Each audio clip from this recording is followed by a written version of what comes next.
Genéticamente sí existen algunas evidencias de cómo fue este poblamiento. En ese sentido sí se han encontrado curiosamente marcadores genéticos en la costa del Pacífico de Colombia y de Ecuador. Hubo una población especial que eran los denisovanos, que era población pues justamente caucasoide, blanca. Se ha visto efectivamente por datos históricos que hubo intercambio con otras poblaciones antes del descubrimiento de América y curiosamente también de San Agustín en Colombia, que hay una necrópolis impresionante que se asemeja mucho justo a lo que estamos hablando de estas poblaciones. Dicen, bueno, ¿y de dónde sale esta inspiración para hacer este tipo de sarcófagos, este tipo de necrópolis con estas características similares? Los olmecas también tienen unas cosas especiales y todo esto hace pensar que pudo haber un cruce limitado, pero que pudo haber un cruce con poblaciones que llegaban desde el norte de América hasta el sur de América, totalmente sur. Tenemos el mismo marcador genético del Y en los amerindios. Hay evidencias y crónicas históricas que dicen sí había población especial, no era la típica.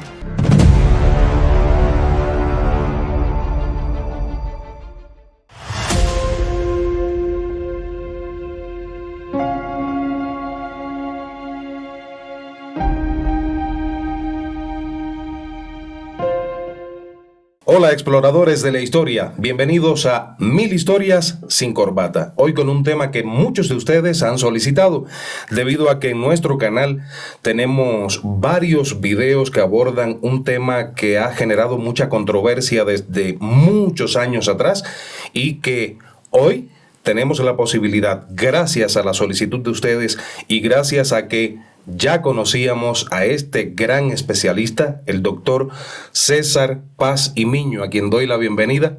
Muchas gracias. Gracias por invitarme. Gracias a ti por acudir nuevamente a nuestro llamado. Bueno. Siempre con tanta amabilidad.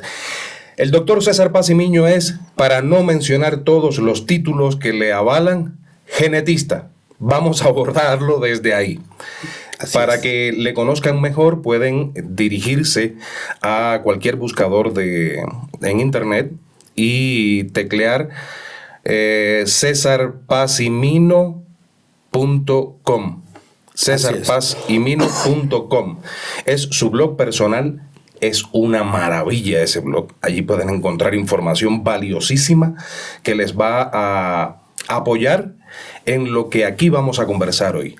Indígenas blancos con rasgos caucásicos, barbados, dioses blancos en la América precolombina. ¿Contacto precolombino con Europa o simple especulación?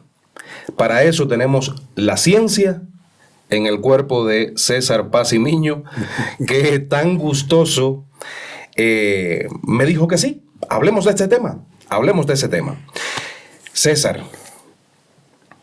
Pero empiezo diciendo algo. Pero adelante, claro. A ver, yo acepté el tema porque, claro, me interesaba también yo aprender cosas y no soy un experto en historia. Tengo datos históricos a través de los estudios de genética de poblaciones que hago. Y eso es lo que me llamó la atención de esta temática. Habrá cosas que yo no las conozco y claramente diré eso yo no sé. Y lo que pueda solventar, eso solventaré. Maravilloso, genial. Ya ven la postura de este científico que nos acompaña hoy en 1000 historias sin corbata. No se van a encontrar una posición, le conozco, posiciones intransigentes ni mucho menos. Simplemente desde la humildad humana, que es fundamental en estos tiempos de tanto ego elevado en el mundo. César, iniciamos. Se argumenta que existen crónicas de la conquista, del momento de la conquista en América, en la que los españoles narran sobre el encuentro de etnias, comunidades, en fin, con características diferentes. estamos hablando de rasgos, llamémosle entre comillas, europeos, que no coincidían del todo con las características estándar de los indígenas en América. Pero también se habla de dioses blancos en las culturas indígenas como Viracocha y Bochica en Sudamérica y Quetzalcóatl en Mesoamérica. Conocemos que si una persona, llamémosle en este caso los indígenas de acá de Latinoamérica, dibujaban algo es porque tenían una referencia, o si hablaban de algo es porque tenían ya una referencia. Es un poco que intrigante el hecho de que hablen de dioses blancos, barbados, si no habían visto a alguien con esas características. Ahora bien, ¿qué tan confiables son estos testimonios, crónicas, en fin, desde una perspectiva científica, César?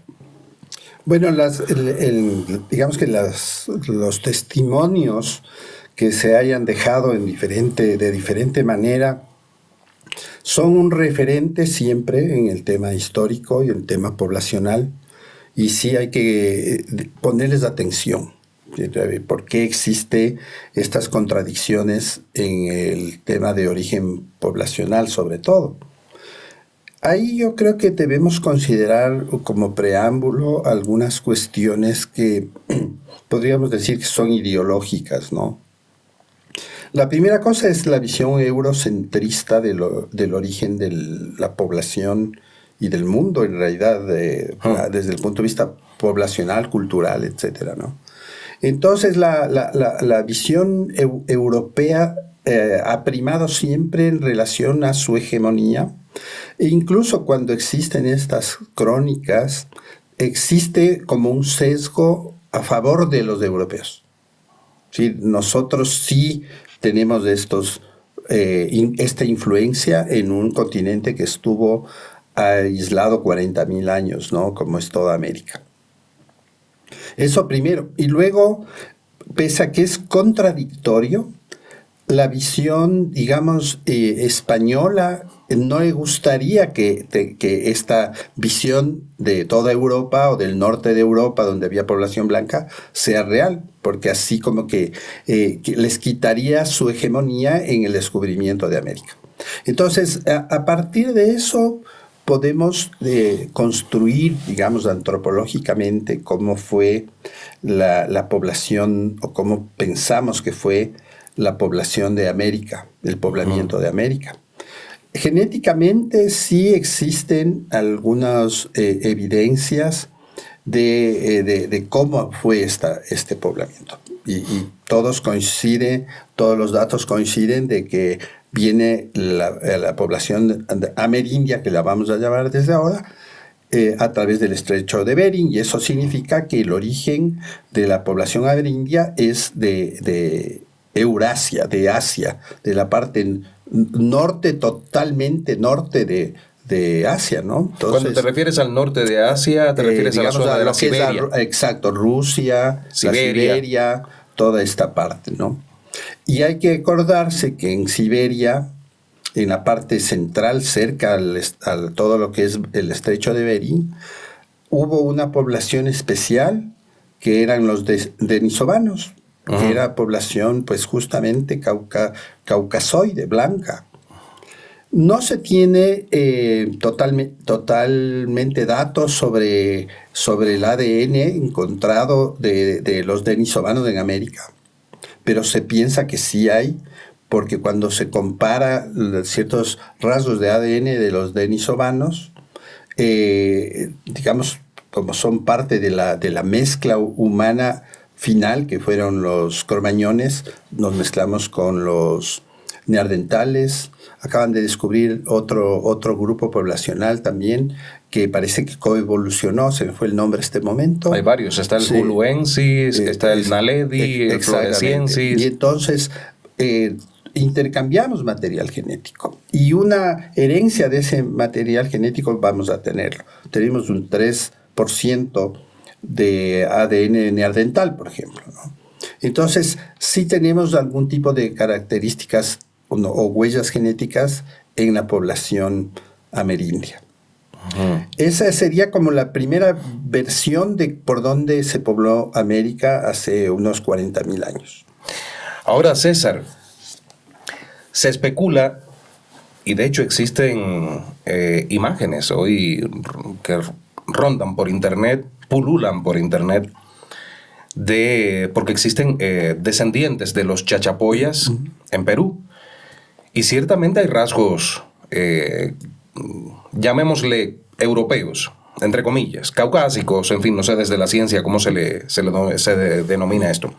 Pero se dice que de los chachapoyas, en crónicas incluso, que ya lo comentabas hace un rato, la visión europeizante, en fin, todo esto de la conquista de América. De los chachapoyas se dice, por ejemplo, que sus mujeres eran de piel clara, muy hermosas, de ojos claros, cabellos claros. De los comechingones en Argentina se menciona que tenían rasgos también, características similares a las personas de Europa y que tenían barba. Ese rasgo de la barba no es común. No es amerindio, así es. No es amerindio. En este caso.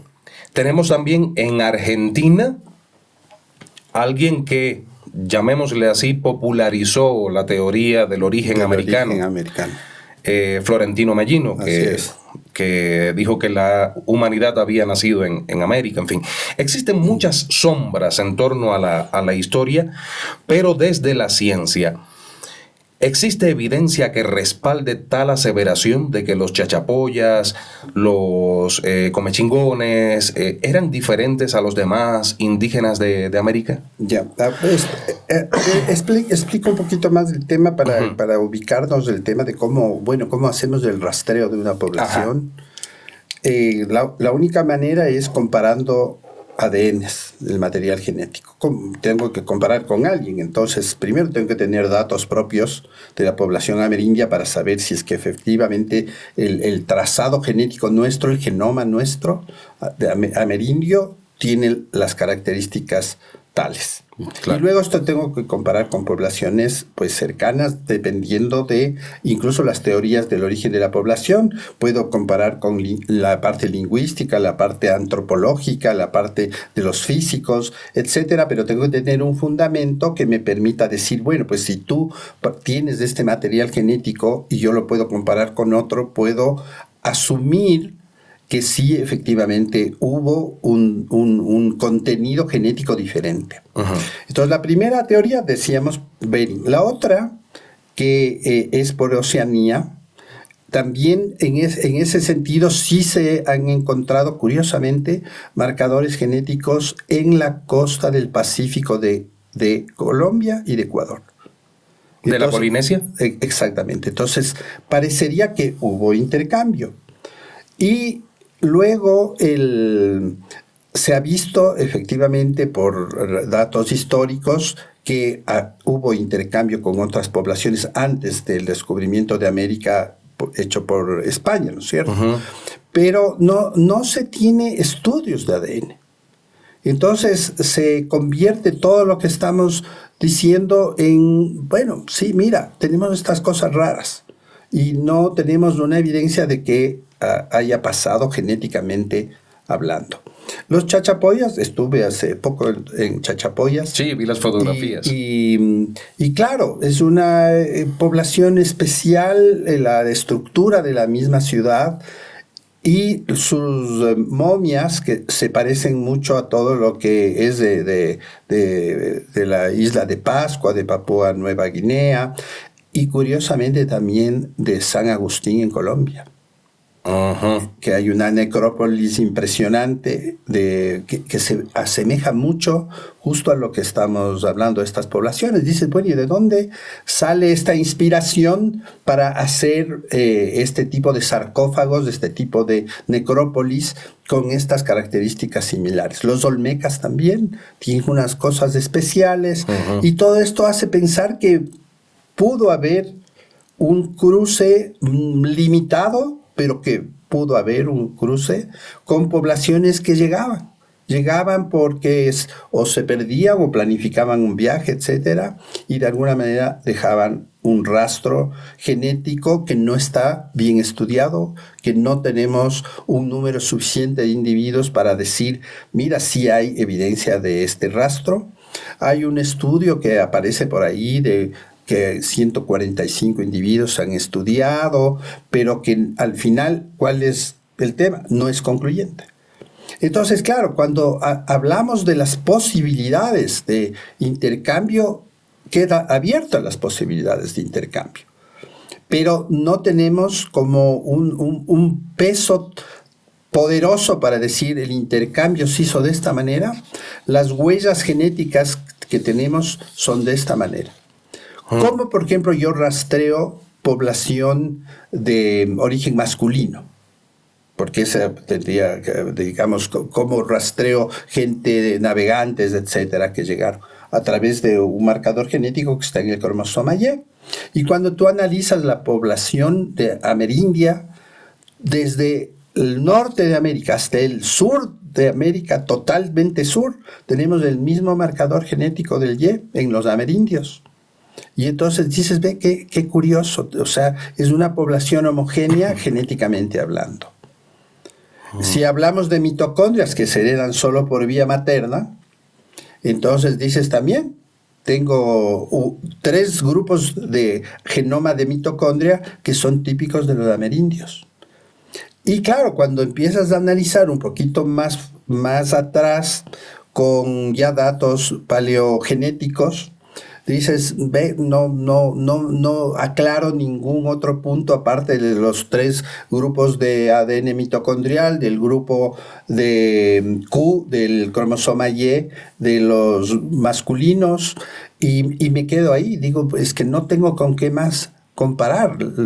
Las mitocondrias sí se dan solo por vía materna, entonces hubo mujeres también que estuvieron aquí presentes, sino como intercambio ese material genético. Entonces todo esto, dices, hay una buena especulación sobre el tema, hay evidencias y crónicas históricas que dicen sí había población especial, no era la típica, y de los que hemos mencionado, ¿no? Y cuando dices, ¿y ADN? No hay. No hay estudios serios que digan, aquí este ADN significa que tenemos este tipo de población diferente al ADN amerindio, que pese a que es poco estudiado, tenemos suficiente información como para decir la característica genética de los amerindios es esta.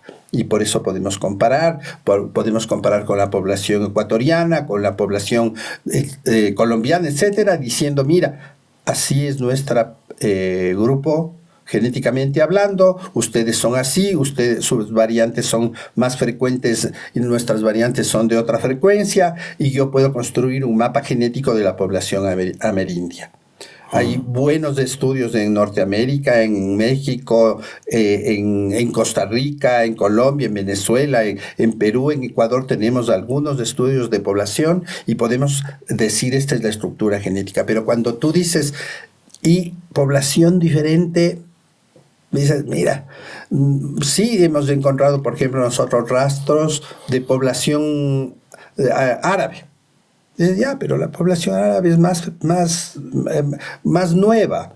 En 5 generaciones que tengas, estás hablando de 150 años, ya hay una mezcla genética importante.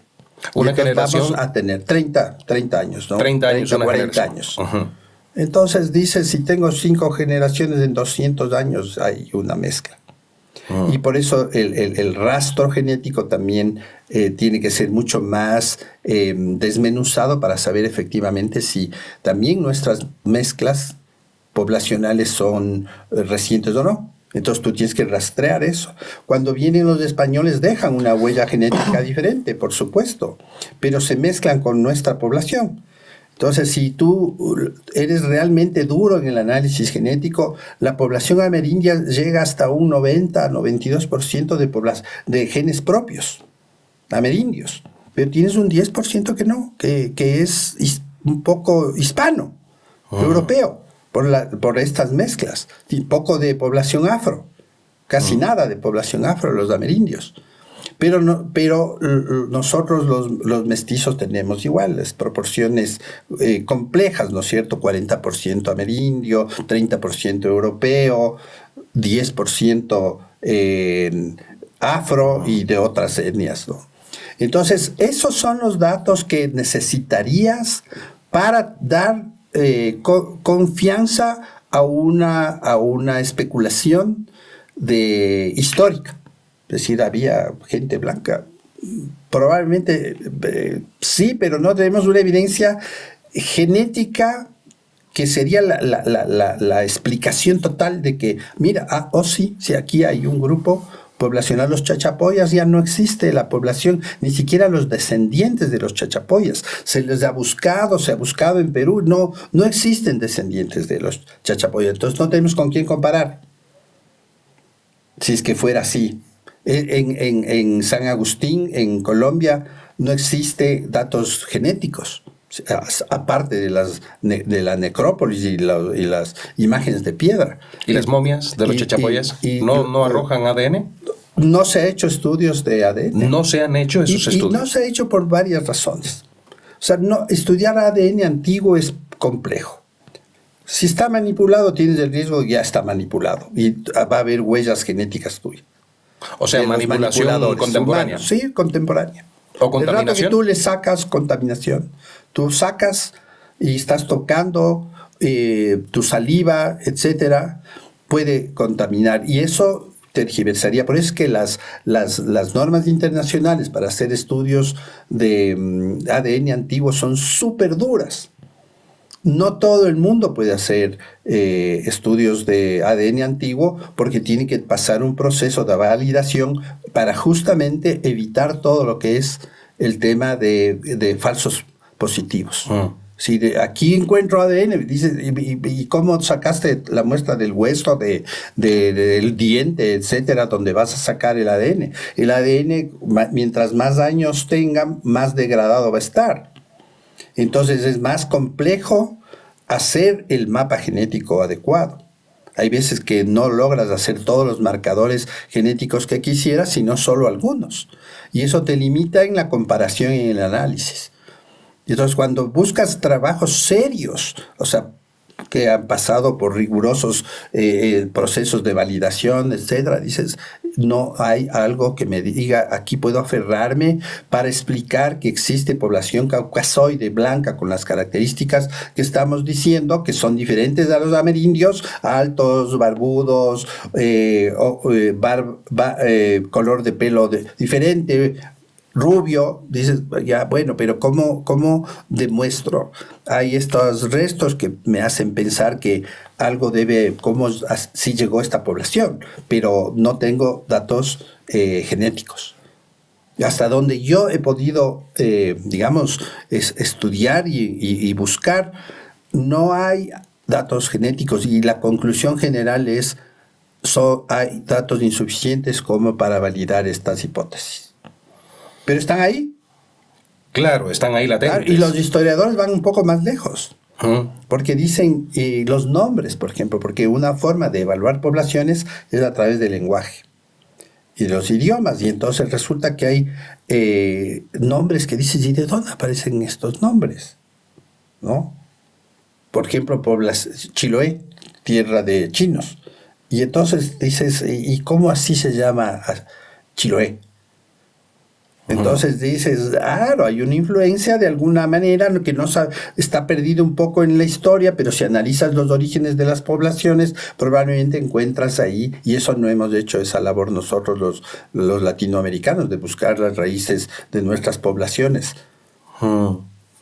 Entonces ahí como que se me complica el tema de decir, mira, creamos en esta situación y vuelvo, démosle validez al testimonio en escritos de los cronistas que llegaron, testimonio en dibujos, testimonios mitológicos, que también han hecho volar un poco la imaginación, ¿no? O sea, como eran diferentes, entonces no venían de la tierra, Claro, también están las Entonces, teorías. o sea, a ver, claro, dices, se presta la falta de evidencia y la falta de información, se presta a crear mitos.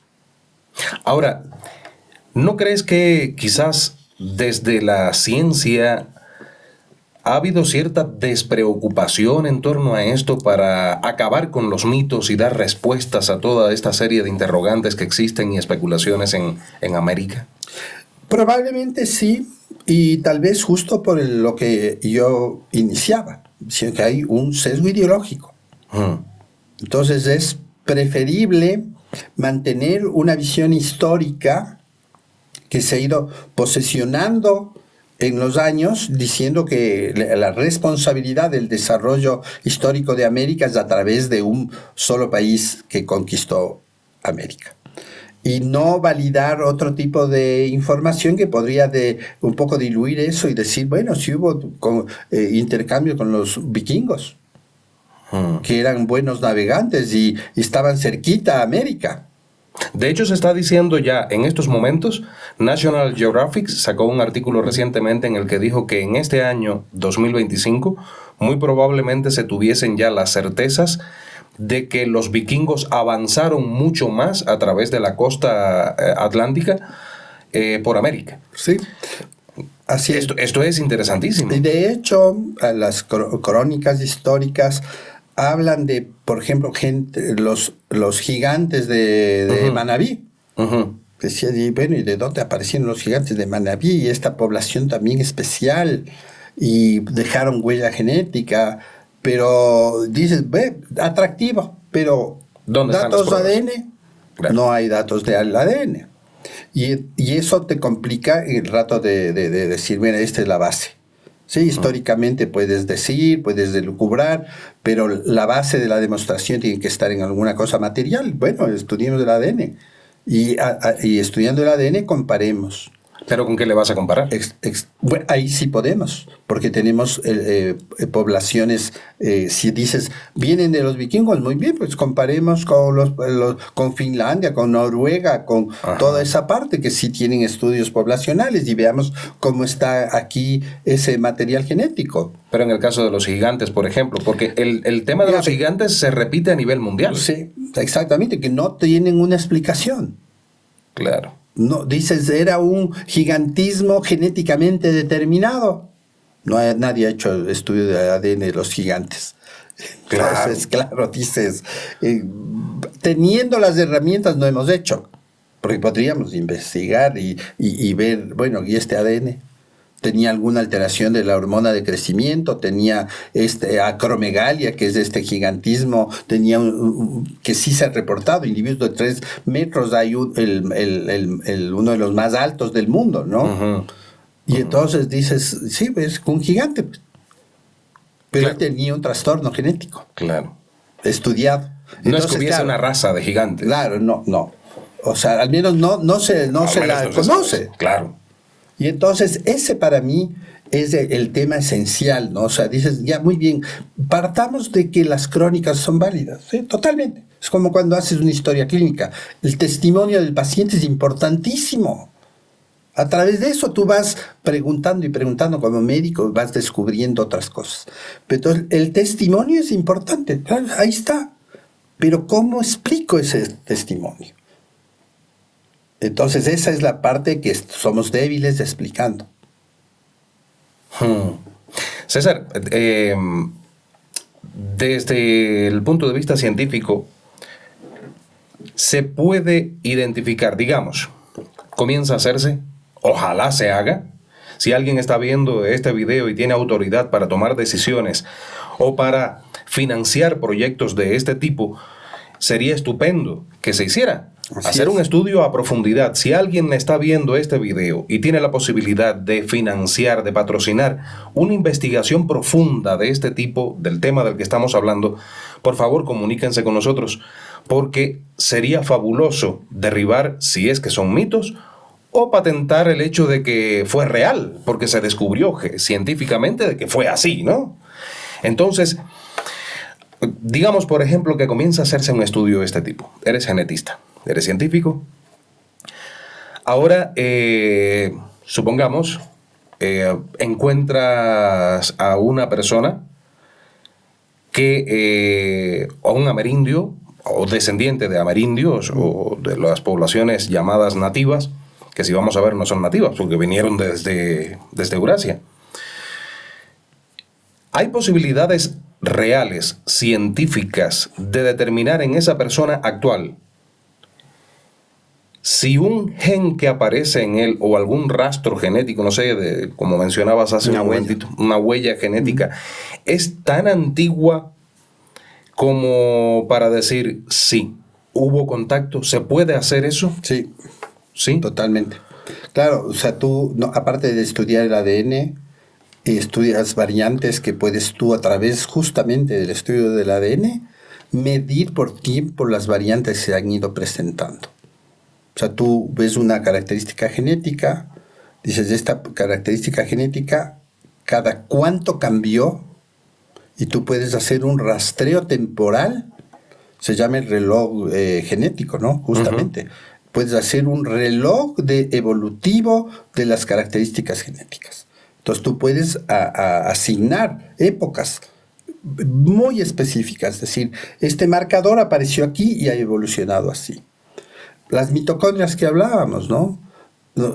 Aparecen, digamos, el humano moderno aparece hace 1 millón de años, pero en 1 millón de años ha habido al menos 4 grupos mutacionales del ADN cada 200.000 años más o menos.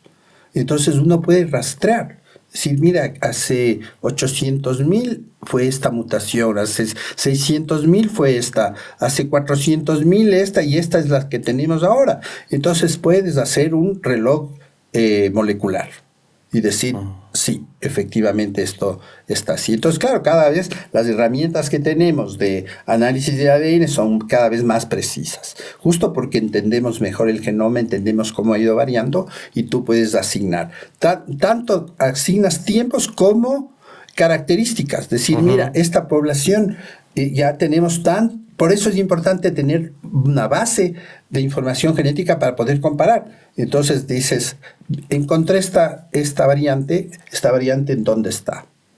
¿Con quién puedo compararla? Se hizo nosotros hicimos un estudio justo financiado por National Geographic sobre el camino del Inca, el Capac Ñan, con la teoría de que los chasquis, los que corrían y a información, dormían en alguna parte, pero no dormían solos. Entonces dejaron descendencia. Entonces la hipótesis era perseguir en el Capac Ñan marcadores genéticos que puedan decir si hubo efectivamente cruces. Y de hecho hay 2 variantes genéticas del cromosoma Y, solo de varones, que se presentan digamos, en el filo del Capac Ñan. Ah, qué curioso. Y tienes en Bolivia, tienes en Perú y tienes en Ecuador. Entonces, claro, sí puedes hacer esos estudios y puedes hacer estos rastreos. Entonces tenemos los elementos. El problema es que no tenemos los proyectos adecuados para hacerlo. Claro. Y es muy costoso hacer un estudio tan profundo digamos, sí, en la zona andina. Lo que pasa es que tienes procesos complicados. O sea, el primero y el más difícil es que te den el permiso para hacerlo. ¿Por qué? Tú presentas el proyecto de investigación de marcadores genéticos en la población tal o en las poblaciones tal, y oyen, marcadores genéticos, ADN, genes, no. Eso es privado, no puede ser. No podemos dar permisos para estudios de poblaciones. Tiene que hacer el consentimiento informado poblacional de las comunidades que vayan a estudiar, más el consentimiento informado personal. Como hay este prejuicio y miedo de que el estudiar el ADN está atentando contra tu privacidad, contra tu individualidad, es difícil que las mismas poblaciones acepten hacer los estudios. Y los estudios que se han hecho son más bien estudios restringidos, pequeños, y por tanto los datos también son pequeños. Entonces, para hacer una cuestión así, que yo siempre he dicho, tiene que ser como una política de Estado, saber nuestro genoma, para saber a qué nos enfrentamos, vamos a aplicar la medicina de precisión en la actualidad, qué marcadores genéticos tenemos para que tal fármaco nos sirva o no nos sirva. Tenemos que tener como una política pública el hacer el estudio y quitar estos mitos de que nos van a quitar algo al hacer el estudio del ADN. Si tú tienes las medidas éticas y adecuadas de seguridad, si están anonimizados, si tienen la restricción de acceso y es solo para este estudio, entonces, ¿por qué no hacerlo? El problema es que pasar los filtros de los comités de ética nacionales, del Ministerio de Salud, de los pueblos mismos indígenas, es complejo. Y esto ahuyenta la inversión y los estudios porque son costosos. Digamos que una sola prueba para hacer un buen rastreo estará costándote unos $800,000. Entonces dices, claro, voy a hacer 1,000 personas, ¿de dónde me saco ese dinero? Y ese es una de las limitaciones que se tiene para hacer los estudios poblacionales. Y en nuestros países tenemos este sesgo, no sé, de política pública, de que no puedes estudiar el ADN. Eso no. Entonces, nosotros nos han bloqueado proyectos así, ¿no? O sea, pues dicen, no te podemos autorizar proyectos poblacionales de genética. Bueno, pues qué pena por ustedes. Nos perdemos por esa información. Qué pena. Sí. Lamentable. Reitero, si existen personas viendo este video que tengan la capacidad de toma de decisiones al respecto para una investigación de este tipo en América Latina, por favor pónganse en contacto con nosotros. Nuestro correo es infomilhistorias@gmail.com. Está ahí, aquí abajo en la descripción de nuestro canal. Porque sería fabuloso que, por ejemplo, el doctor César Paz y Miño formase parte de un equipo así, o que liderara un equipo con estas características para acabar de una vez de tener claridad en tantas sombras que existen en nuestra historia. Sabemos que nuestro canal es muy visto en todos los países de Latinoamérica, en Estados Unidos, en Canadá, en Europa, en múltiples países.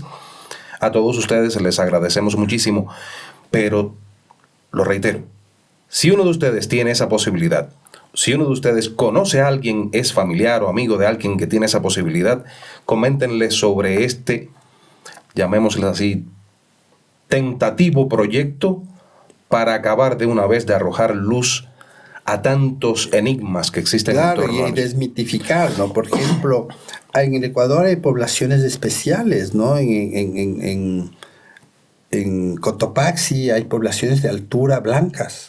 O sea, piel blanca, que dices, ¿y de dónde viene esta población tan específica de aquí? Y la población de Cariamanga, por ejemplo, que con el tema judío. Y dices, bueno, eso es mucho más reciente, pero ha dejado huellas.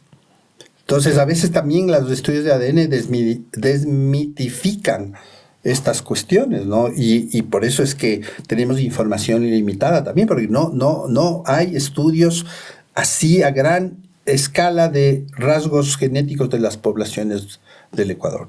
Hay algunas que se han hecho, por supuesto, de los sáchilas, de los guaraní, pero siempre ha habido también cosas acompañadas feas, ¿no? Por ejemplo, la venta de ADN de los guaraní, que ¿En serio? En internet se vendía muestras de ADN guaraní. Hasta que hubo para hacer los estudios justo que estamos hablando, pero con otra visión, la visión comercial. Es decir, podemos encontrar aquí algo que sirva para una enfermedad, resistencia, etcétera, que podamos nosotros patentar.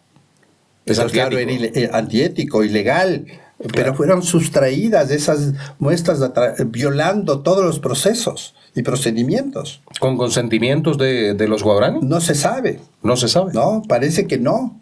Y entonces dices, ¿cómo sacaron las muestras? ¿Quién sacó? Entonces, el CENESID hace unos años, unos 15 años tal vez, hizo un buen estudio y un reclamo internacional sobre la venta de del ADN, ¿no? Y claro, eso también pone en alerta justo lo que decimos. No hay cómo estudiar, no hay cómo sacar el ADN porque mira lo que nos hicieron. Claro, ya hay un antecedente. Pero si es que tú tienes un súper potente laboratorio que pueda hacer esto aquí con política pública para beneficio público, dices, hagamos pues. Claro. Y eso nos va a aclarar datos históricos, mitos, todo esto que estamos hablando de lucubraciones históricas, ¿no? Claro, y no solamente, como bien decías hace un ratito, algo con lo que yo estoy absolutamente de acuerdo, mientras más conocimiento tengamos de nuestra historia genética como población, más preparada está la ciencia para enfrentar retos de salud. Exactamente. Para enfocarnos hacia una vida más sana dentro de nuestras poblaciones. Y hablando de esto, César, bueno, ya hemos hablado en otras entrevistas sobre el tema, pero cada vez se hace más enigmático el asunto. El grupo de sangre O positivo o cero positivo, de las dos formas se le puede llamar, es predominante en América. En los amerindios. Exacto, en los amerindios. De hecho, Ecuador, según estuve mirando recientemente en una página, en un sitio web científico de Estados Unidos, Ecuador tiene un 75%, siendo el país que mayor cantidad de proporción de sangre O positivo tiene en el mundo. Es algo increíble. Así es. Ecuador siendo un país pequeñito. Exacto. La sangre O positivo o cero positivo, reitero, de ambas formas se puede llamar. Está aceptado científicamente llamarle de cualquiera de las dos formas. La tenemos como el principal grupo de sangre del mundo, el más predominante en el mundo. Como proporción, así es. Como proporción. Creo que le sigue el A positivo, sí, si mal no recuerdo, algo así. No ocurre así con el O negativo, que claro, es mínimo. Que es mínimo, así es. Claro. El AB es escasísimo y el negativo peor. Claro. Sí. Entonces, que de hecho el RH negativo es todo un enigma en la actualidad, que de eso hablaremos más adelante. Ahora, este O positivo, tan recurrente en América, especialmente en la población amerindia.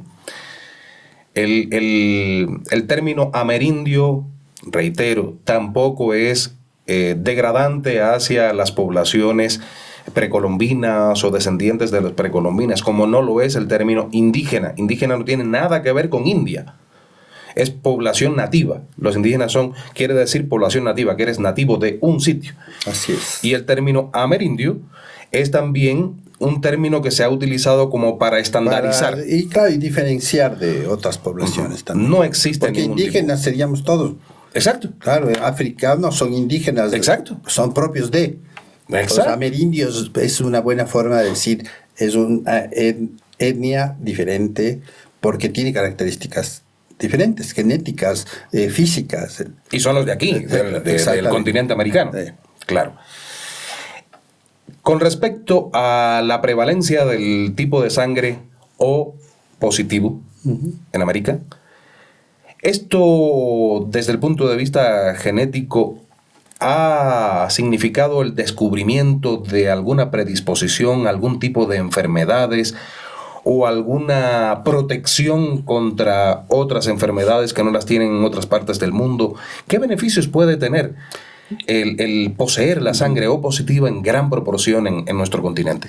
Bueno, parto de que primero, porque es tan prevalente, América se queda aislada y existe lo que se llama el efecto de cuello de botella, ¿no? Pasan por el Beringia, pasan pocos genes, solo de las personas que pasaron ahí. Cuando se queda aislada América, después de que ya se descongela el estrecho de Bering, se queda aislada, 40.000 años de aislada.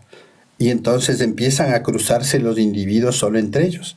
Y al cruzarse solo entre ellos, prevalecen características genéticas que, digamos, van seleccionándose a partir de los pocos genes que quedaron en los primeros habitantes de América. Entonces, claro, tardas casi 10.000 años en llegar a 12.000 años. Lo más antiguo llegan a América del Sur. Entonces, pasan como 30.000 años bajando del norte al sur. Y en ese periodo, pues hay mezclas solo entre ellos de genes, solo entre ellos de genes. Lo que llamamos endogamia. Exacto. Y entonces ahí es que prevalece este grupo. Ahora, cuando tú ves la realidad patológica de América, de los amerindios, dices, bueno, ¿y con qué se relaciona estas alteraciones? Dices, a ver, está asociado a cáncer gástrico. ¿Cómo así tiene esta asociación el grupo 0? Pero cuando extiendes un poquito más del análisis, no. O sea, no es verdad que está asociado, porque todos los grupos de sangre tienen cáncer gástrico. Y si no tienes cáncer gástrico, tienes otro. Entonces, el grupo de sangre solo, por sí mismo, tiene muy pocas posibilidades de estar asociado con cosas reales, grandes. Cáncer, dices, mira, yo tengo cáncer gástrico, pero el de al lado mío con el grupo A tiene leucemias. Entonces, digamos, no tienes una realidad específica sobre enfermedades, ¿no? Dices, ves, alguien dijo problemas inmunológicos, problemas de colon, no, pero no hay. Sí hay, en cambio, cuando hablas de otras características de la sangre, la hemoglobina. La hemoglobina, sí. La hemoglobina, puedes tener un tipo de hemoglobina que te hace susceptible a un tipo de anemia. Y que ahí sí encuentras una relación, ¿no? La anemia del Mediterráneo, la anemia de células falciformes en población de descendencia afro. Pero en la población amerindia dices, mira, sí es frecuente, pero no encuentro en realidad una relación real. Porque cuando analizas poblaciones grandes del mundo con el grupo O, dices, sí, más o menos lo mismo, se comportan igual. Entonces no hay algo específico, yo al menos no lo conozco, que algo así, este grupo con esta enfermedad. Al revés, cuando estudias marcadores genéticos de las poblaciones, ahí sí encuentras. Por ejemplo, dices, este marcador genético sí tiene que ver con esta enfermedad. Adaptación a la altura. Los tibetanos tienen una característica genética típica de ellos, que la hemoglobina le hace que es mucho más ávida por el oxígeno. Nosotros los de los Andes no. Lo que hacemos para compensar la falta de oxígeno, poliglobulia. Creo que alguna vez ya hablamos. Entonces dice, sí, o sea, son adaptaciones que no hemos tenido el tiempo suficiente para evolucionar. Entonces, con los grupos sanguíneos sí nos ha pasado un poco eso. Sí, mira, aquí se encontró que está asociado al cáncer gástrico, empieza a hacer estudios en el mundo y dicen, no. La frecuencia parece que es la misma que los otros grupos. Entonces, el grupo sanguíneo es un buen marcador, pero no suficiente para explicar. Hay otros marcadores que sí explican estas asociaciones con enfermedades. Entonces, por eso que tú dices en las historias genéticas, grupo sanguíneo, claro, lindo, pero el 0, el A, el AB, pero no te da otra característica, ¿no? Entonces, incluso ahí hay una cosa cómica, pues cómica entre comillas, de la gente que se creía muy noble por tener el grupo de sanguíneo B. ¿No? Es que el B viene de la realeza y claro, dices, haces el estudio de los cerdos y el B es el más frecuente. Entonces, claro, dices, no tiene nada que ver. Entonces, un poco es así el tema, ¿no? O sea, no podemos hacer, plantear hipótesis a través de cosas tan simples como el grupo sanguíneo, porque te encuentras con algo que no te esperabas. Claro. Entonces, hay otros marcadores genéticos que sí te dan posibilidades de estas asociaciones. César, estuve leyendo recientemente, de hecho, iba a hacer un reportaje sobre el tema, pero aprovecho que te tengo aquí para abordarlo. Hay un grupo de sangre muy raro que es el Bombay. Uh-huh. Y estuve leyendo, no sé si me equivoco, de que el grupo de sangre Bombay puede estar presente en personas y no saberlo porque le sale como O, sangre O. Sin embargo, el grupo Bombay tiene sus requerimientos muy específicos. Para recibir una transfusión tiene que ser de una persona o de su propia sangre o de una persona que tenga ese grupo sanguíneo Bombay. Sí. Y de hecho, he leído también, no sé si estaré equivocado, de que en América se han detectado personas, como en otros sitios del mundo, con ese grupo de sangre, o sea, ese tipo de sangre. Que es, llamémosle un O falso. Sí, especial, digamos. Sí.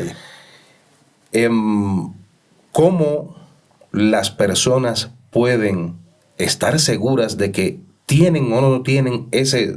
O sea, ya, digamos, yo soy, es un ejemplo, no es el caso, pero yo soy O, soy del grupo de sangre O. Pero ahora, viendo el podcast 1000 historias sin corbata, veo que, caramba, podría ser Bombay. Claro, y no lo sé. Claro, o sea, partes de lo frecuente, digamos, primero. Podría yo ser Bombay. Pero, ¿y cómo lo hago? ¿Cómo descubro? O sea, bueno, sí hay métodos digamos, de laboratorio para identificar estas variantes, que no solo tienes el Bombay, tienes los RH negativos falsos, que es más o menos del mismo comportamiento. Y claro, te produce un problema el momento de una transfusión, por ejemplo, ¿no? Hay maneras de identificar en el laboratorio, sí. ¿Cómo puedes sospechar lo difícil si es que no te sometes a una cuestión de pruebas cruzadas para trasplantes o para transfusiones? ¿Y por qué rechazas una transfusión y empiezas a hacer una reacción? Pues tienes que parar y reevaluar. Porque hay antecedentes históricos, porque hay algún antecedente en la familia, tú puedes como decir, mira, aquí hay un problema específico y estudiemos, de pronto hay una variación Bombay o este RH negativo especial que tienes que recalificarlo.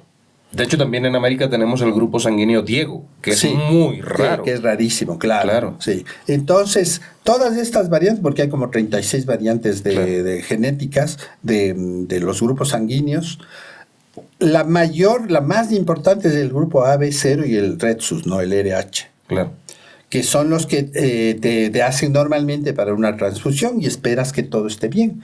Hay lo que se llama rechazo de grupo, porque tú eres, por ejemplo, A con A, pero has sido en otro grupo, en el Kelly, en el DUF y en etcétera, eres otro y empiezas a hacer una reacción a la transfusión, empiezas a destruir las células y hacerte amarillo. Dices, ¿y qué pasó aquí? Si es el mismo grupo sanguíneo, pero hay un rechazo que no es tan grave como, por ejemplo, el RH, ¿no? El RH es tenaz, o cuando hay un falso transfusión A con B, por ejemplo, dices, ¿qué les pasa? Pero sí hay estos rechazos de grupo que no son tan importantes. Y entonces, claro que estás expuesto a un error médico, entre comillas, porque no evaluaste los grupos de estas variantes como el Bombay, el RH negativo raro, el Diego. Dices, hijo, no, o sea, lo frecuente es de esta evaluación, ¿no?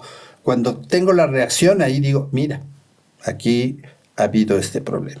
Entonces, ese es más o menos un patrón de comportamiento siempre, ¿no? Tú partes de tu grupo, dices, eres 0, recibes 0. Haces una reacción, dices, algo pasó, hagamos un análisis más profundo y lo solucionas. Pero sí, no es que yo quiero hacerme el grupo Bombay. Ya puedes hacerte, pero no hay, digamos, como un comportamiento común, no es la técnica estándar para análisis. Pero sí se puede hacer. Sí, se puede. Cualquier persona con el grupo O, dice, o cero. Quiero saber si soy grupo Bombay, o sea, O medio falso.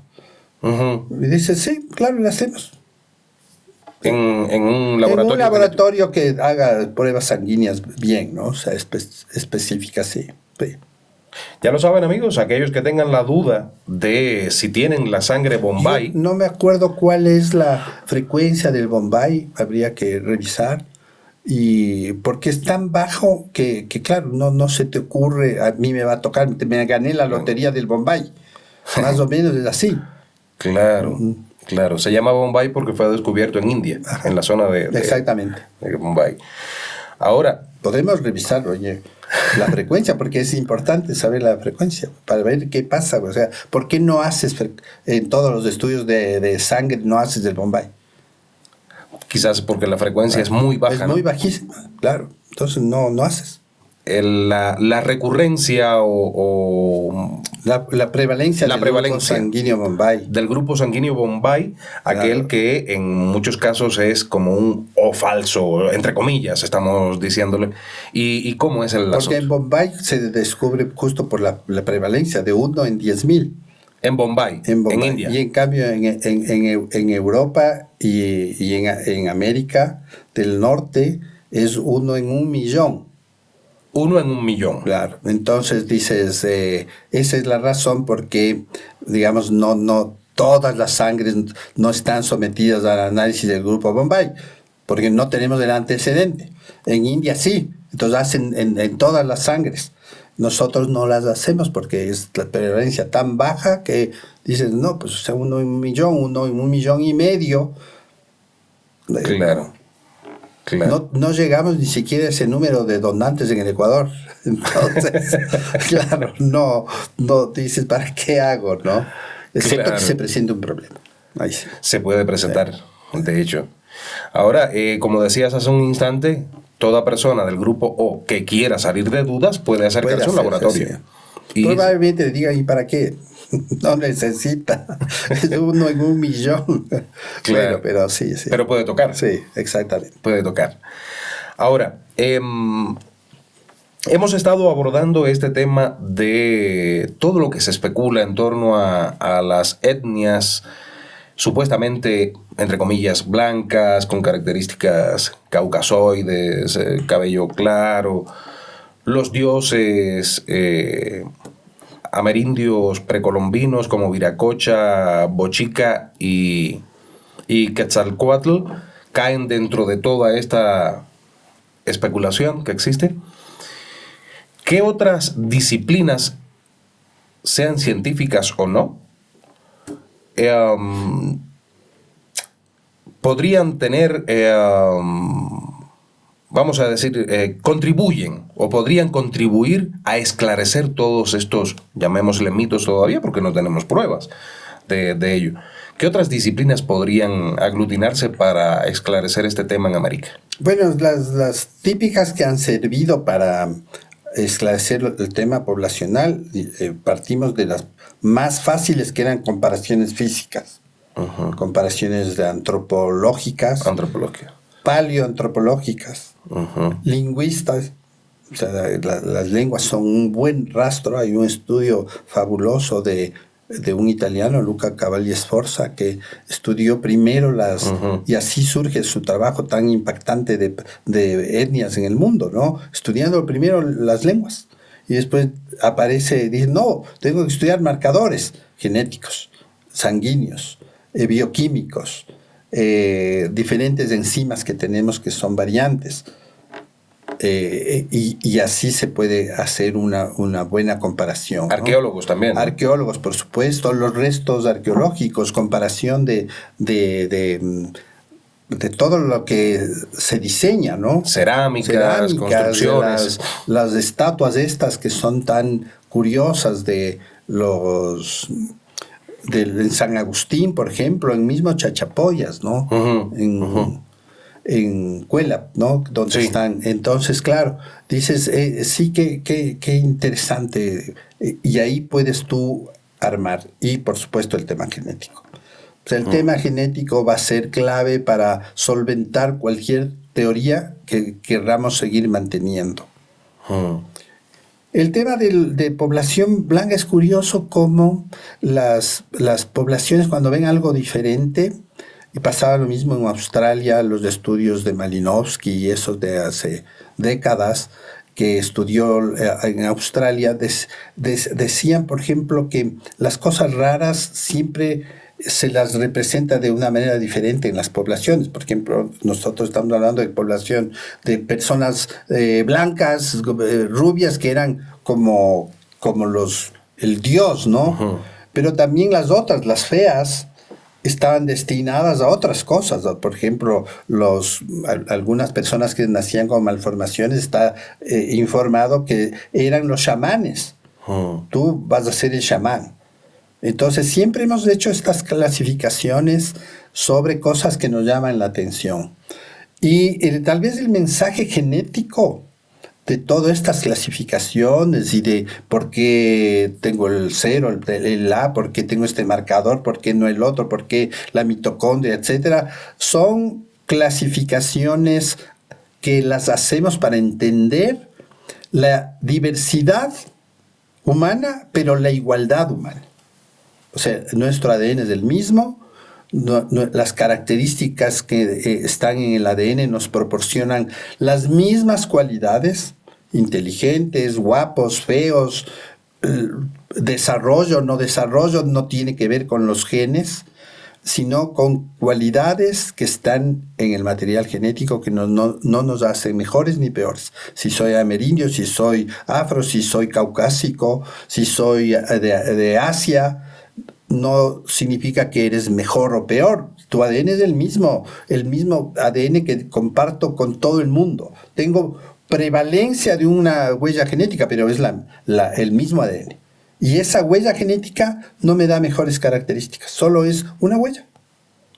El tener una variante en el dedo de la huella dactilar no me hace mejor ni peor. Lo mismo pasa con las huellas genéticas. E incluso si tú descubrirías una característica genética de una población, es de esa población, pero en la otra también va a haber. Dices, aquí también hay en menos proporción, pero hay. No hay un cáncer asociado a una sola población del mundo. Hay un cáncer más prevalente en una población, pero no te hace diferente. Si eres tú el mismo individuo que puedes compararte con quien quiera del mundo porque tienes el mismo ADN. Yo siempre digo, existe una sola raza, la humana. Existen prevalencias de características que te hacen etnias diferentes. Incluso el término etnia en genética es un poco raro, porque dices, ¿qué etnia? Grupos poblacionales que acumulan variantes genéticas similares. Demasiado largo. Etnia. Pero en realidad sería eso. Grupos poblacionales que acumulan variantes genéticas específicas. Eso es lo que estudiamos. Pero es el mismo ADN, las mismas personas.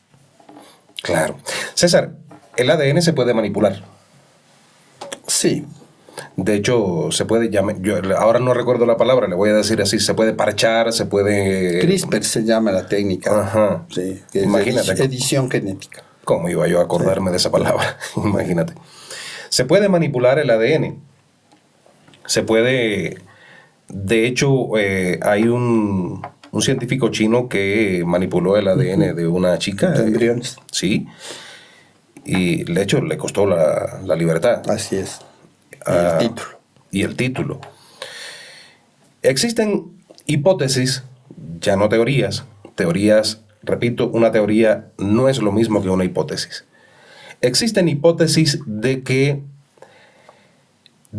esto todo surge debido a ese salto evolutivo que hubo en el Homo sapiens o en la especie humana, porque hubo varias especies humanas, como hablábamos hace un ratito, el Hulluensis, el Naledi, el Floresiensis, el Neandertal, en fin. Debido al salto evolutivo que sufrió la especie humana, más precisamente el Homo sapiens, que aparentemente, según todo lo que arroja la ciencia, fue el que prevaleció, el Homo sapiens, y somos nosotros.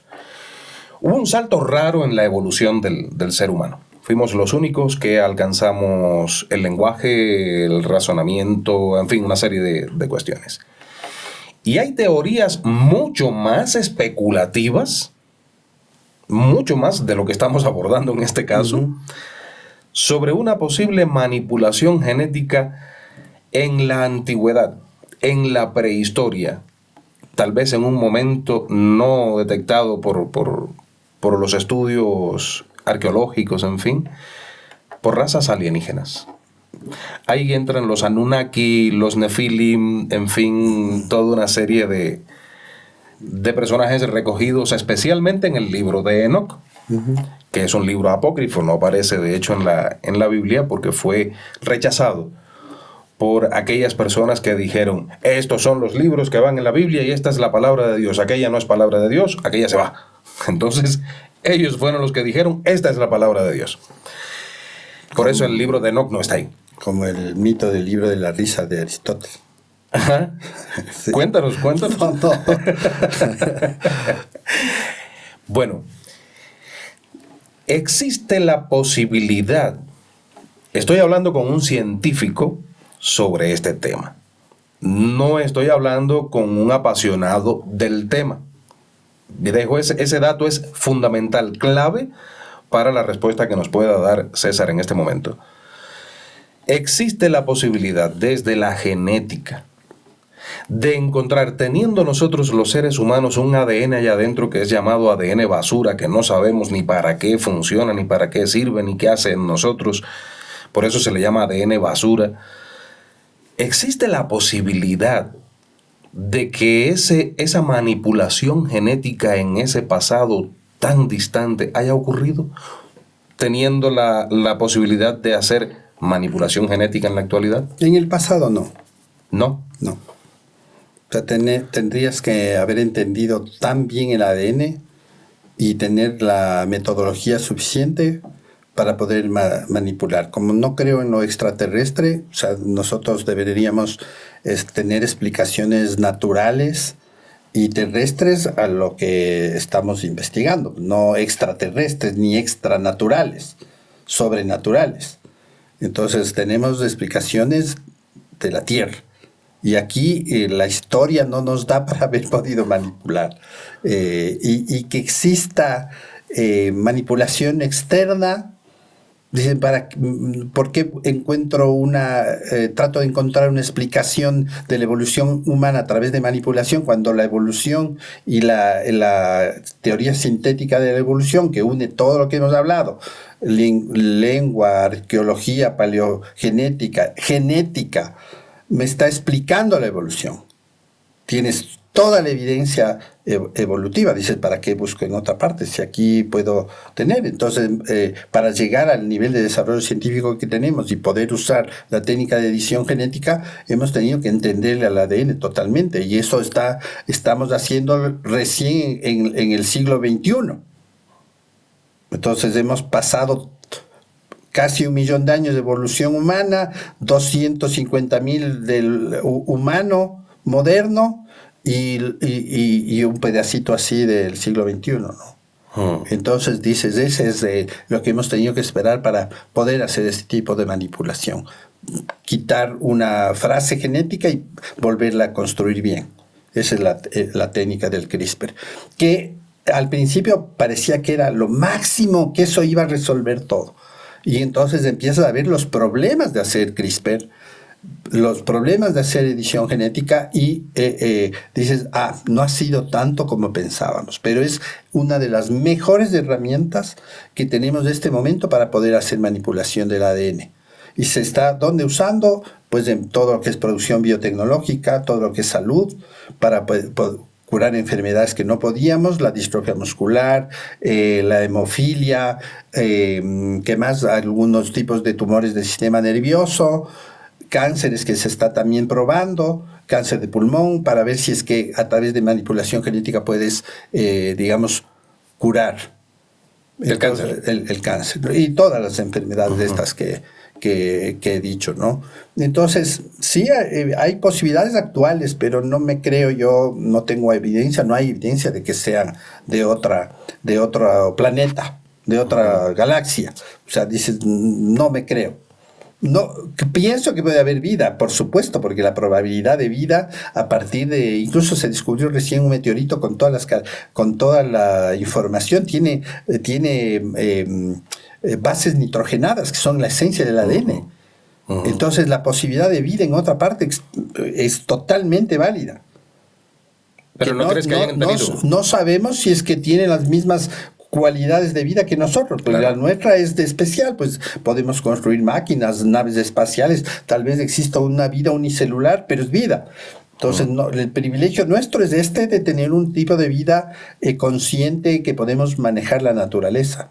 Incluso para contactarnos con alguien fuera de nosotros, tendríamos que vencer las mismas fuerzas físicas.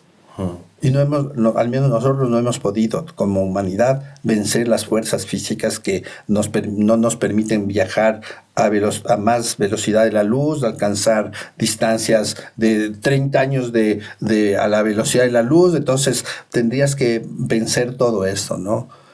Pero podría haber vida, no necesariamente como la que nosotros estamos hablando. Pero no consideras Pero que puede haber. no considero que eso sea la explicación de nuestra evolución. La evolución humana es terrícola, está aquí, hay todos los elementos para que evolucionen, y fue un proceso de pruebas y error.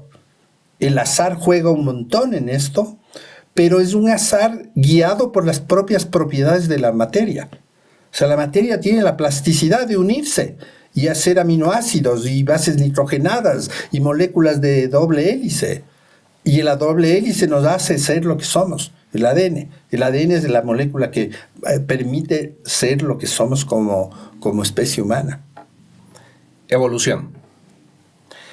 Gracias a la evolución, según la teoría de la evolución, estamos donde estamos. El ser humano terminó su proceso de evolución o estamos aún evolucionando. Bueno, la evolución siempre está, pero la evolución necesita muchos miles de años para ver qué pasa, ¿no? Entonces no sabemos a dónde vamos como especie, evolutivamente hablando, porque somos una especie estable al menos en los últimos 200.000 años. Y un poco más, hasta los últimos 1.000.000 de años, cuando aparecemos como el Homo sapiens sapiens, ¿no? Que dices, bueno, aparece el Homo sapiens y 1.000.000 de años, y dices, ¿cuánto tenemos de historia? O sea, nada. Claro. Y tenemos el registro de nuestra evolución, es mínimo. Entonces no podemos saber hacia dónde vamos. El aparecimiento de una enfermedad, la más frecuente, la que tenemos rastro, tipificado en la historia, es más o menos hace unos 7.000 años, la intolerancia a la lactosa. Pero de ahí no hemos sabido ningún otro proceso evolutivo que nos haya modificado nada. Eso no sabemos. Dices, es que como estamos usando el celular, vamos a tener los pulgares más largos. No sabemos. No sabemos. Claro, claro. Sí, hay muchos... A ver, son también cuestiones especulativas. En determinado momento incluso yo le consulté a una IA, a una inteligencia artificial, cómo sería, cómo ve al ser humano, o cómo sería el ser humano dentro de 1.000 años, dentro de 10.000 años. Le fui consultando, ¿no? Realmente no existe una variación en la según lo que me arrojaba la IA. Pero me daba risa, ¿no? Porque aparecen una cantidad de elementos fusionados, tecnológicos, con el cuerpo humano, y de hecho es una realidad que es inevitable. Ahora, toda esta fusión con la tecnología no provocaría un problema al ser humano, no le provocaría al ser humano una... A ver, ¿cómo lo enfoco? Éticamente es correcto que un ser humano, digamos, fallece y que le mantengan con vida gracias a la implantación de algún elemento tecnológico y que esa persona llegue a vivir, llamémosla así, eternamente, en fin. Bueno, primero pienso que estamos hablando de una parte de la evolución humana que está vista desde nuestra visión de lo que es la evolución.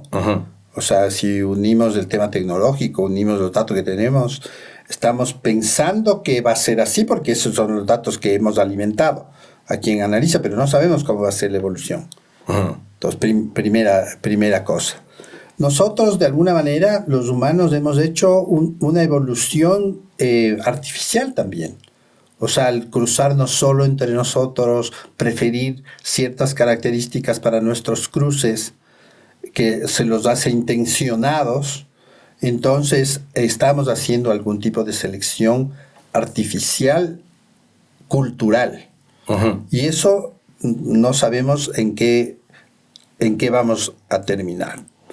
Probablemente el desarrollo tecnológico haga que solucionemos un montón de cuestiones humanas, enfermedades, malformaciones, ventajas biológicas, etcétera, que podamos unir incluso cuestiones tecnológicas con cuestiones biológicas necesarias, una mano biónica, etcétera, que eso puede ocurrir. Y luego la posibilidad de mantener un individuo, sí, de hecho hay la posibilidad de mantener. El tema para mí, la respuesta ética sería, ¿y quién se merece que se le mantenga? O sea, ¿cómo así tú y no yo? Entonces dices, ¿cuál es el valor ético que vamos a poner sobre la posibilidad de que alguien dure más o dure menos? Entonces el valor ético va a ser el que pague o el que no pague, el que, o sea, ¿cómo así tú y no yo?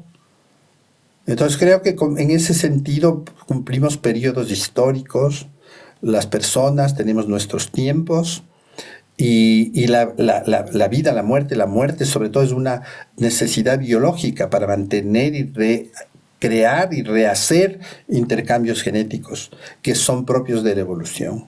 No creo que podamos ir contra eso. La evolución está intrínseca en el ADN y en las especies, pero no sabemos dónde vamos a ir. Desde el punto de vista genético, ¿cómo se justifica que muramos? ¿Por qué morimos? ¿Por qué tenemos un periodo de vida útil y desaparecemos? Morimos. Bueno, estamos como el momento que aparece la vida mismo, los procesos metabólicos, los procesos de degradación de sustancias, el proceso de alimentación, el proceso de desgaste de energía, de creación de sustancias, hace que las propias células empiecen a desgastarse, y luego en el proceso evolutivo aparecen genes, curiosamente, de muerte. O sea, estamos genéticamente predestinados a morir. ¿Por qué? Porque biológicamente no podemos tener una especie estable sin intercambio de material genético, porque justamente el producto nuestro es producto de la variación genética a través del intercambio genético y del cruce genético. El cruce genético, lo que se llama el poder del híbrido, para decirlo así, más nos conviene como especie cruzarnos que no cruzarnos.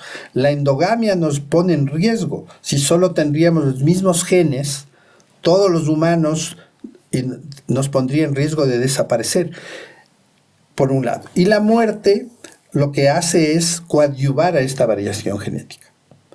Entonces la muerte es una necesidad dentro de la genética y de la vida para renovar genes, renovar individuos y adaptarse también a las exigencias nuevas. El ambiente cambia, no somos individuos los humanos no hemos mantenido el ambiente igual, hemos cambiado drásticamente el ambiente, necesitamos renovar incluso genéticamente para poder adaptarnos. Las cucarachas se han adaptado 2 millones de años y ahí siguen.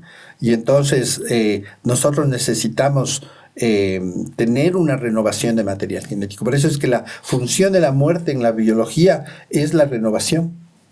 Hubo cruzamientos entre los denisovanos, neandertales, homo sapiens, montones de especies humanas, que muchas de ellas incluso coexistieron, si no hubiese habido cruzamiento. La genética es tan complicada que muchas personas incluso comentan en videos que he publicado sobre el tema. Pero ¿y por qué esto? Si esto... En fin, una serie de cuestiones, y ya aterrizaremos inmediatamente.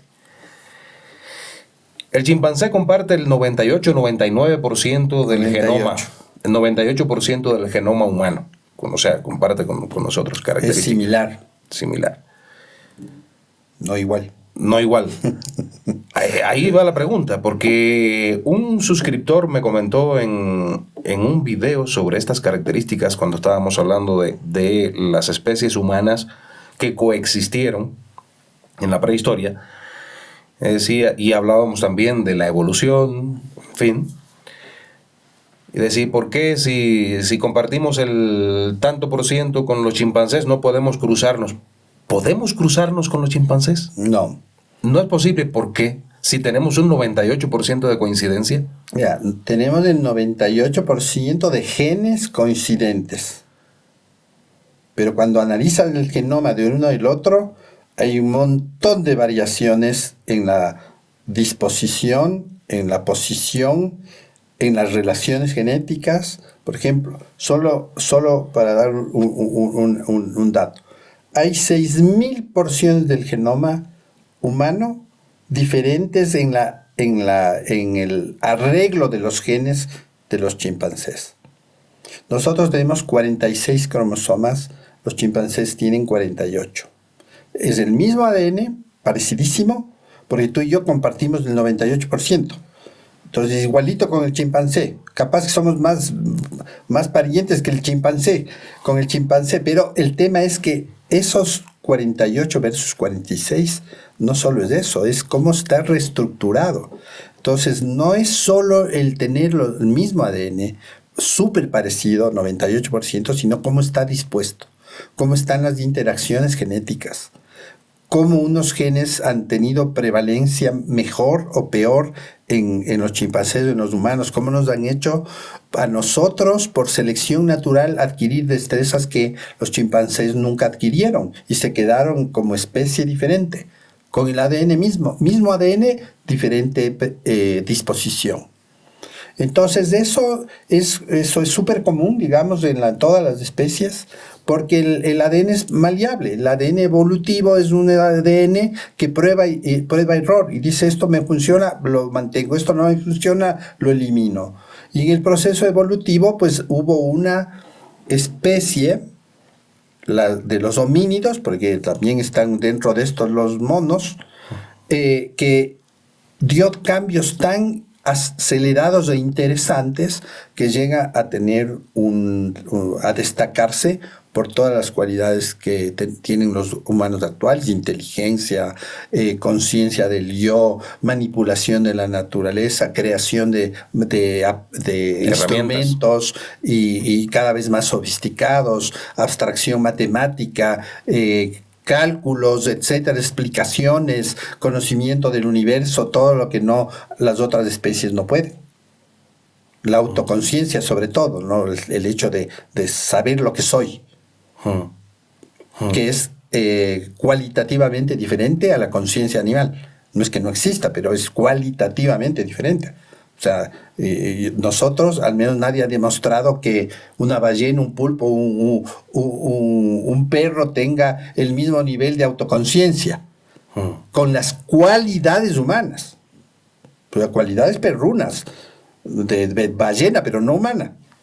Entonces todavía no han construido una computadora, digamos así, ¿no? Con toda la posibilidad de análisis, pero no significa que no tengan ni inteligencia ni conciencia, sino de su nivel, cualitativamente diferente al humano. Entonces eso es un proceso evolutivo que de prueba y error hasta que lo más beneficioso se mantuvo y creamos, evolutivamente hablando, un ser humano como el que tenemos ahora. Genéticamente, ¿qué nos sobra? Eso quería justo decir. El ADN basura que se le llamaba, ya no se le llama basura, porque ahora se le llama ADN no codificante y podríamos aumentar. ADN no codificante regulador. Ajá. Algo está haciendo ahí. Está regulando funciones, está siendo como un backup de características pero no hay del seguridad. ADN. Pero, dice, no se ha expresado. Todavía no sabemos bien cómo es la expresión. Hemos ido descubriendo un montón de cosas que pensábamos que no existían, ¿no? Los microARNs, los ADN saltarines. Entonces saltan de un sitio a otro el ADN, se llaman transposones, secuencias de inserción, se inserta uno aquí, se inserta otro acá, y todo eso tenemos todas los ADNs del planeta, de todas las especies, tienen estas características, pero hay unas que sí son típicas de los humanos. Y entonces esas características se fueron adquiriendo evolutivamente.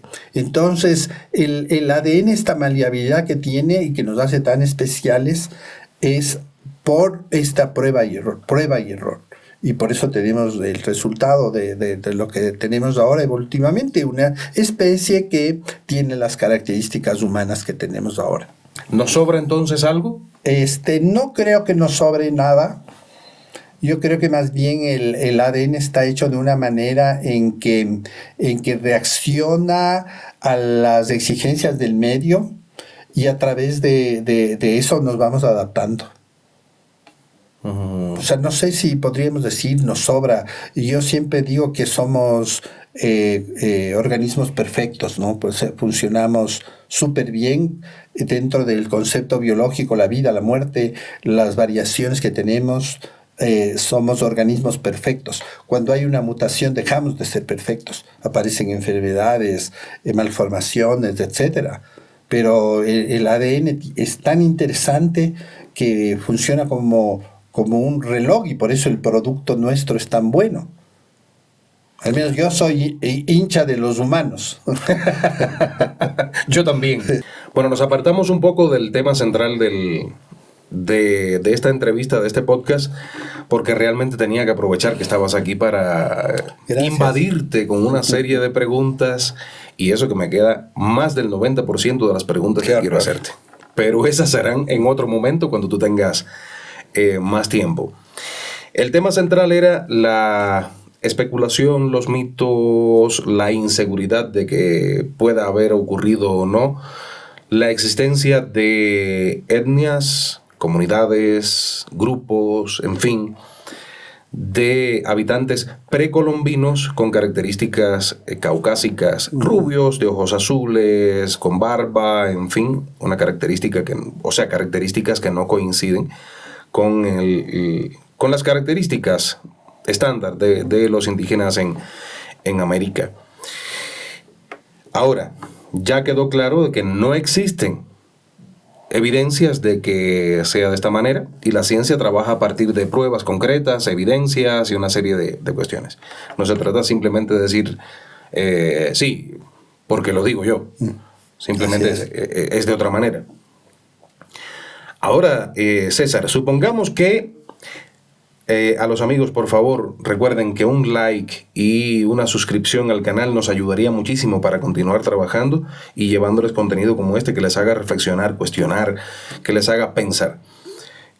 Para terminar, supongamos que es posible realizar un estudio a profundidad sobre estos temas de los que tanto se habla, especialmente en redes sociales. Supongamos que existe esta posibilidad y que se comprueba de que sí hubo, estamos hablando hipotéticamente, que sí hubo un contacto precolombino, incluso mucho antes que Cristóbal Colón. Ya sabemos que los vikingos están, pero bueno, hablemos de mucho más allá. ¿Qué implicaciones podría tener esto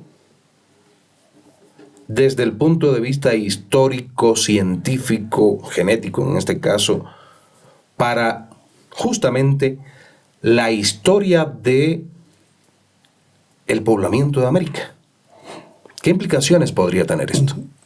Yo pienso que la respuesta debería ser más simple, ¿no? O sea, decir nada. Qué bueno que sepamos.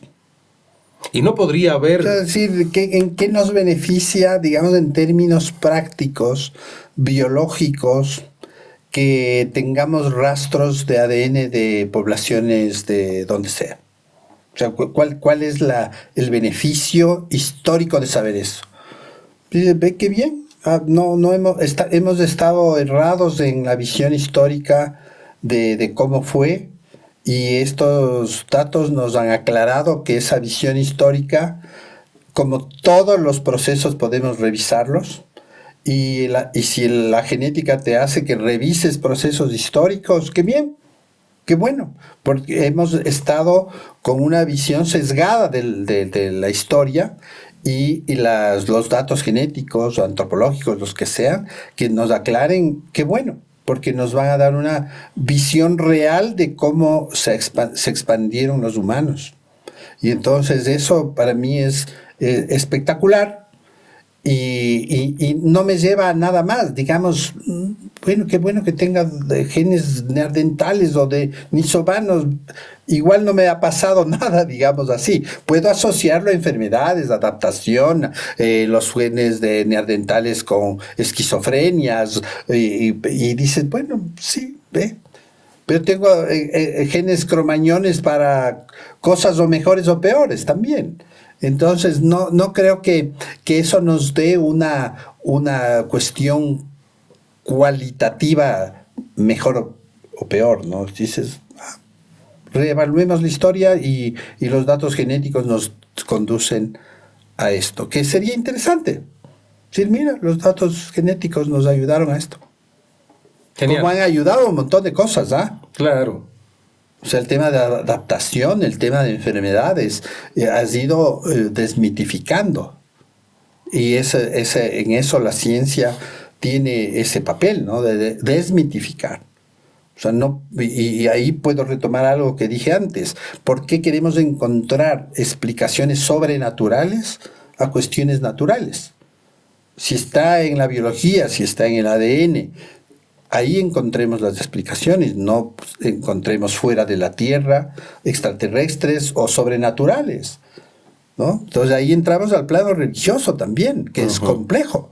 Y dices, al menos para el tema científico, prefiero basarme en el empirismo racional y en la evidencia científica para poder argumentar algo natural, terrestre, humano.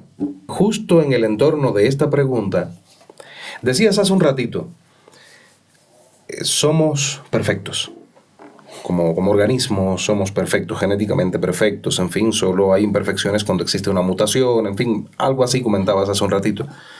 Pero en lo que sí no caben dudas, al menos desde mi punto de vista, es que genéticamente seremos perfectos, pero socialmente somos un desastre, como especie. Así es. Y lo lamento si muchos piensan lo contrario, pero es mi opinión. Somos un desastre y lo estamos demostrando y lo demostramos cada día más. No podría suceder, a ver, uno de los desastres mayores del ser humano es el egoísmo. Es un problema ya cultural, psicológico, social, no sé qué, desde qué, bueno, sí lo sé, pero bueno, desde qué disciplina se podría estudiar todo esto, pero el hecho de descubrir, por ejemplo, X, para no mencionar nombres, X región europea, tuvo una influencia. Partimos del hecho hipotético de que se descubriera que esto fuera así, científicamente. X región europea, que en su momento fue enemiga de tal imperio, en fin, tuvo un contacto precolombino 2000, 3000 años antes de Colón en América, y ahí está la huella genética en el hecho hipotético de que se descubriera. ¿No podría generar un problema geopolítico en el mundo? Reclamos territoriales porque fuimos los primeros. Existen determinadas cuestiones legales que están en lagunas que no aparecen.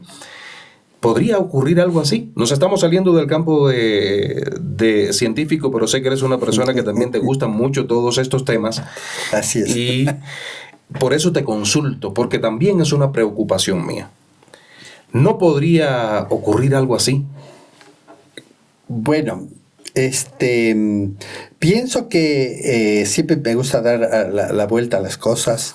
Creo que si América, que era una población aislada, 40.000 años aislada, y tuvo influencias, que bien, los europeos tuvieron sus propias influencias de intercambios genéticos, todos con todos, los mongoles, los árabes, los otomanos, los romanos, o sea, todos mezclados entre todos.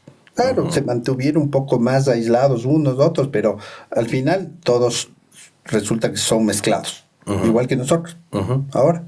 Entonces, dices, ¿qué derecho histórico puedes reclamar de evolución, de una evolución histórica que nos hizo aislarnos 40.000 años? Dices, más bien es al revés.